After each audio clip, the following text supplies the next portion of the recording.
The Runaway Pumpkin.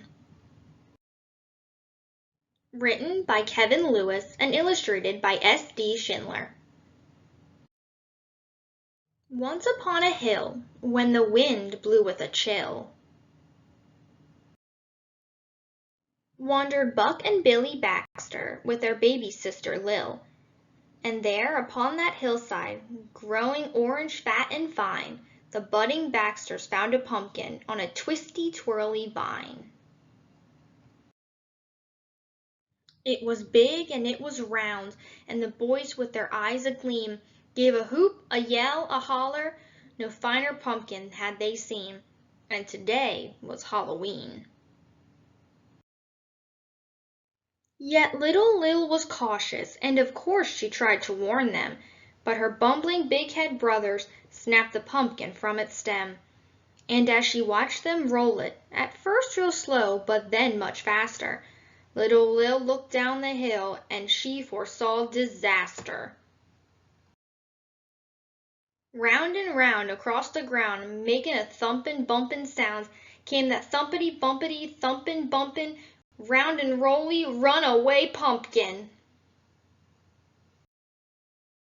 A short way down the hillside, that zooming pumpkin caught the eye of mucking Mama Baxter, who thought of Granny's pumpkin pie.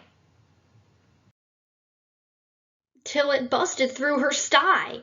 Round and round across the ground, making a thumpin' bumpin' sound, came that thumpity bumpity thumpin' bumpin', round and rolly runaway pumpkin.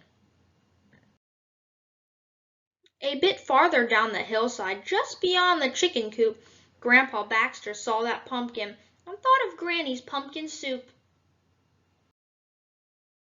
Till it knocked him for a loop.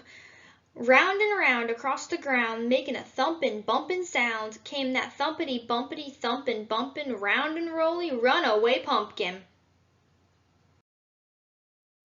Now, at the bottom of that hillside where the boundin' pumpkin sped, Papa Baxter on his tractor thought of Granny's pumpkin bread. But Papa Baxter used his head and quickly plowed a pumpkin bed. So at the bottom of the hillside, fat and round upon the ground, that thumpin' bumpin' pumpkin plopped and didn't make another sound. And as pigs and hens and Baxters gathered round where Papa plowed, little Lil she gathered Granny and pulled her through the waiting crowd. Buck and Billy looked really proud. Then thumpity bumpity thumpin' bumpin', straight into the kitchen went that pumpkin, and soon after came the smell of dear old Granny cookin' somethin'. Granny stirred and stewed and baked until the bright full moon rose up, and all those hungry Baxters sat themselves right down to sup. And at the center of the table, among the soup and bread and pie, sat a grinning jack-o'-lantern with a twinkle in its eye.